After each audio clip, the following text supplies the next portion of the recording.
Chapter 9 of The Secret Garden. The Secret Garden, by Frances Hodgson Burnett. Chapter 9. The Strangest House Anyone Ever Lived In. It was the sweetest, most mysterious-looking place anyone could imagine.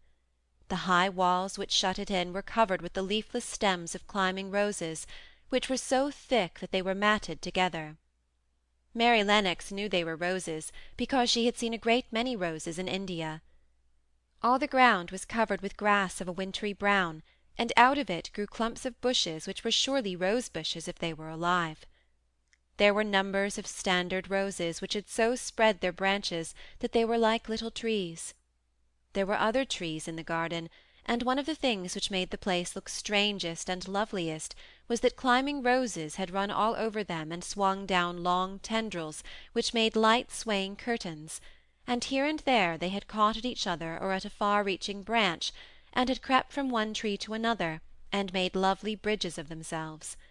There were neither leaves nor roses on them now, and Mary did not know whether they were dead or alive, but their thin grey or brown branches and sprays looked like a sort of hazy mantle spreading over everything, walls and trees, and even brown grass, where they had fallen from their fastenings and run along the ground. It was this hazy tangle from tree to tree which made it all look so mysterious. Mary had thought it must be different from other gardens which had not been left by themselves so long, and indeed it was different from any other place she had ever seen in her life. "How still it is," she whispered. "How still!" Then she waited a moment and listened at the stillness. The robin, who had flown to his tree-top, was as still as all the rest. He did not even flutter his wings. He sat without stirring and looked at Mary. "No wonder it is still," she whispered again. "I am the first person who has spoken in here for 10 years." She moved away from the door, stepping as softly as if she were afraid of awakening someone. She was glad that there was grass under her feet and that her steps made no sounds. She walked under one of the fairy-like grey arches between the trees, and looked up at the sprays and tendrils which formed them. "I wonder if they are all quite dead," she said. "Is it all a quite dead garden? I wish it wasn't." If she had been Ben Weatherstaff she could have told whether the wood was alive by looking at it, but she could only see that there were only grey or brown sprays and branches, and none showed any signs of even a tiny leaf-bud anywhere. But she was inside the wonderful garden, and she could come through the door under the ivy any time, and she felt as if she had found a world all her own. The sun was shining inside the 4 walls, and the high arch of blue sky over this particular piece of Misslethwaite seemed even more brilliant and soft than it was over the moor. The robin flew down from his tree-top, and hopped about or flew after her from one bush to another. He chirped a good deal and had a very busy air, as if he were showing her things. Everything was strange and silent, and she seemed to be hundreds of miles away from any one. But somehow she did not feel lonely at all. All that troubled her was her wish that she knew whether the roses were dead, or if perhaps some of them had lived and might put out leaves and buds as the weather got warmer. She did not want it to be a quite dead garden. If it were a quite alive garden, how wonderful it would be, and what thousands of roses would grow on every side. Her skipping rope had hung over her arm when she came in, and after she had walked about for a while, she thought she would skip round the whole garden, stopping when she wanted to look at things. There seemed to have been grass paths here and there, and in 1 or 2 corners there were alcoves of evergreen with stone seats, or tall moss-covered flower-urns in them. As she came near the second of these alcoves she stopped skipping. There had once been a flower-bed in it, and she thought she saw something sticking out of the black earth, some sharp little pale green points. She remembered what Ben Weatherstaff had said, and she knelt down to look at them. "Yes, they are tiny growing things, and they might be crocuses or snowdrops or daffodils," she whispered. She bent very close to them and sniffed the fresh scent of the damp earth. She liked it very much. "Perhaps there are some other ones coming up in other places," she said. "I will go all over the garden and look." She did not skip, but walked. She went slowly and kept her eyes on the ground. She looked in the old border beds and among the grass, and after she had gone round, trying to miss nothing, she had found ever so many more sharp pale green points, and she had become quite excited again. It isn't a quite dead garden. She cried out softly to herself. Even if the roses are dead, there are other things alive. She did not know anything about gardening, but the grass seemed so thick in some of the places where the green points were pushing their way through that she thought they did not seem to have enough room to grow. She searched about until she found a rather sharp piece of wood, and knelt down and dug and weeded out the weeds and grass until she made nice little clear places around them. Now they look as if they could breathe, she said, after she had finished with the first ones. I'm going to do ever so many more. I'll do all I can see. If I haven't time today, I can come tomorrow. She went from place to place, and dug and weeded, and enjoyed herself so immensely that she was led on from bed to bed and into the grass under the trees. The exercise made her so warm that she first threw her coat off and then her hat, and without knowing it she was smiling down onto the grass and the pale green points all the time. The robin was tremendously busy. He was very much pleased to see gardening begun on his own estate. He had often wondered at Ben Weatherstaff. Where gardening is done, all sorts of delightful things to eat are turned up with the soil. Now here was this new kind of creature who was not half Ben's size, and yet had had the sense to come into his garden and begin at once. Mistress Mary worked in her garden until it was time to go to her midday dinner. In fact, she was rather late in remembering, and when she put on her coat and hat, and picked up her skipping rope, she could not believe that she had been working 2 or 3 hours. She had been actually happy all the time, and dozens of the tiny pale green points were to be seen in cleared places, looking twice as cheerful as they had looked before when the grass and weeds had been smothering them. I shall come back this afternoon, she said, looking all round at her new kingdom, and speaking to the trees and the rose-bushes as if they heard her. Then she ran lightly across the grass, pushed open the slow old door, and slipped through it under the ivy. She had such red cheeks and such bright eyes, and ate such a dinner, that Martha was delighted. 2 pieces of meat, and 2 helps of rice pudding, she said. Mother will be pleased when I tell her what the skipping rope's done for thee. In the course of her digging with her pointed stick, Mistress Mary had found herself digging up a sort of white root rather like an onion.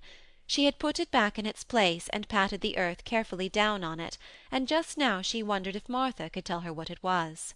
Martha, she said, what are those white roots that look like onions? They're bulbs, answered Martha. Lots of spring flowers grow from 'em.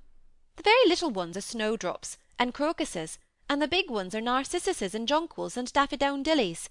The biggest of all is lilies and purple flags. They are nice. Dickon's got a whole lot of 'em planted in our bit o' garden. Does Dickon know all about them? asked Mary, a new idea taking possession of her. Our Dickon can make a flower grow out of a brick walk. Mother says he just whispers things out of the ground. Do bulbs live a long time? Would they live years and years if no one helped them? inquired Mary anxiously. They're things as helps themselves, said Martha. That's why poor folk can afford to have 'em. If you don't trouble 'em, most of 'em'll work away underground for a lifetime, and spread out and have little uns. There's a place in the park woods here where there's snowdrops by thousands. They're the prettiest sight in Yorkshire when the spring comes.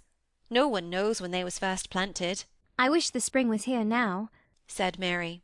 I want to see all the things that grow in England. She had finished her dinner and gone to her favourite seat on the hearth-rug. I wish I had a little spade, she said. Whatever does thou want a spade for? asked Martha, laughing. I hope they're going to take to digging. I must tell mother that too. Mary looked at the fire and pondered a little. She must be careful if she meant to keep her secret kingdom. She wasn't doing any harm, but if Mr. Craven found out about the open door, he would be fearfully angry, and get a new key and lock it up for evermore. She really could not bear that. This is such a big, lonely place, she said slowly, as if she were turning matters over in her mind. The house is lonely, and the park is lonely, and the gardens are lonely. So many places seem shut up. I never did many things in India, but there were more people to look at, natives and soldiers marching by, and sometimes bands playing, and my ayah told me stories. There is no one to talk to here except you and Ben Weatherstaff. And you have to do your work, and Ben Weatherstaff won't speak to me often. I thought, if I had a little spade, I could dig somewhere as he does, and I might make a little garden if he would give me some seeds. Martha's face quite lighted up. "There now!" she exclaimed. "If that wasn't one of the things mother said! She says there's such a lot of room in that big place, why don't they give her a bit for herself, even if she doesn't plant nothing but parsley and radishes? She'd dig and rake away and be right down happy over it. Them was the very words she said." Were they? said Mary. How many things she knows, doesn't she? "Eh!" said Martha. "It's like she says, a woman as brings up 12 children learns something besides her ABC. Children's as good as 'rithmetic to set you finding out things." How much would a spade cost? A little one? Mary asked. "Well," was Martha's reflective answer, "at Thwaite village there's a shop or so, and I saw little garden sets with a spade and a rake and a fork all tied together for 2 shillings, and they was stout enough to work with too." I've got more than that in my purse, said Mary. Mrs. Morrison gave me 5 shillings, and Mrs. Medlock gave me some money from Mr. Craven. "Did he remember they that much?" exclaimed Martha. Mrs. Medlock said I was to have 1 shilling a week to spend. She gives me one every Saturday. I didn't know what to spend it on. "My word, that's riches!" said Martha. "They can buy anything in the world they wants. The rent of our cottage is only 1 and 3pence, and it's like pulling our teeth to get it. Now I've just thought of something," putting her hands on her hips. What? said Mary eagerly. "In the shop at Thwaite they sell packages of flower seeds for 1 penny each, and our Dickon he knows which is the prettiest ones, and how to make 'em grow. He walks over to Thwaite many a day for the fun of it. Does they know how to print letters?" suddenly. I know how to write, Mary answered. Martha shook her head. "Our Dickon can only read printing. If thou could print, we could write a letter to him, and ask him to go and buy the garden tools and the seeds at the same time." Oh, you're a good girl. Mary cried. You are, really. I didn't know you were so nice. I know I can print letters if I try. Let's ask Mrs. Medlock for a pen and ink and some paper. "I've got some of my own," said Martha. "I bought 'em so I could print a bit of a letter to mother of a Sunday. I'll go and get it." She ran out of the room, and Mary stood by the fire and twisted her thin little hands together with sheer pleasure. If I have a spade, she whispered, I can make the earth nice and soft and dig up weeds. If I have seeds and can make flowers grow, the garden won't be dead at all. It will come alive. She did not go out again that afternoon, because when Martha returned with her pen and ink and paper, she was obliged to clear the table and carry the plates and dishes downstairs, and when she got into the kitchen, Mrs. Medlock was there and told her to do something, so Mary waited for what seemed to her a long time before she came back. Then it was a serious piece of work to write to Dickon. Mary had been taught very little, because her governess had disliked her too much to stay with her. She could not spell particularly well, but she found that she could print letters when she tried. This was the letter Martha dictated to her. "My dear Dickon, this comes hoping to find you well as it leaves me at present. Miss Mary has plenty of money, and will go to Thwaite and buy her some flower seeds and a set of garden tools to make a flower bed. Pick the prettiest ones and easy to grow, because she has never done it before and lived in India, which is different. Give my love to mother and every one of you. Miss Mary is going to tell me a lot more, so that on my next day out you can hear about elephants and camels and gentlemen going hunting lions and tigers. Your loving sister, Martha Phoebe Sowerby. We'll put the money in the envelope, and I'll get the butcher boy to take it in his cart. He's a great friend of Dickon's," said Martha. How shall I get the things when Dickon buys them? "He'll bring 'em to you himself. He'll like to walk over this way," Oh, exclaimed Mary. then I shall see him. I never thought I should see Dickon. "Does thee want to see him?" asked Martha suddenly, for Mary had looked so pleased. Yes, I do. I never saw a boy foxes and crows loved. I want to see him very much. Martha gave a little start, as if she remembered something. "Now to think," she broke out, "to think of me forgetting that there, and I thought I was going to tell you first thing this morning. I asked mother, and she said she'd ask Mrs. Medlock her own self." Do you mean? Mary began. "What I said Tuesday. Ask her if you might be driven over to our cottage some day, and have a bit of mother's hot oat cake and butter, and a glass of milk." It seemed as if all the interesting things were happening in one day. To think of going over the moor in the daylight and when the sky was blue. To think of going into the cottage which had 12 children. Does she think Mrs. Medlock would let me go? She asked quite anxiously. "Ay, she thinks she would. She knows what a tidy woman mother is, and how clean she keeps the cottage," If I went, I should see your mother as well as Dickon, said Mary, thinking it over and liking the idea very much. She doesn't seem to be like the mothers in India. Her work in the garden and the excitement of the afternoon ended by making her feel quiet and thoughtful. Martha stayed with her until tea-time, but they sat in comfortable quiet and talked very little. But just before Martha went downstairs for the tea-tray, Mary asked a question. Martha, She said. has the scullery maid had the toothache again to-day? Martha certainly started slightly. "What makes thee ask that?" she said. Because when I waited so long for you to come back, I opened the door and walked down the corridor to see if you were coming, and I heard that far-off crying again, just as we heard it the other night. There isn't a wind to-day, so you see it couldn't have been the wind. "Eh?" said Martha restlessly. "Thou mustn't go walking about in the corridors and listening. Mr. Craven would be that there angry. There's no knowing what he'd do," I wasn't listening. said Mary.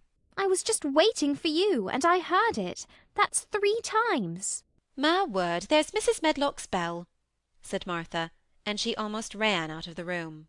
It's the strangest house anyone ever lived in, said Mary drowsily, as she dropped her head on the cushioned seat of the armchair near her. Fresh air and digging and skipping rope had made her feel so comfortably tired that she fell asleep. End of chapter 9.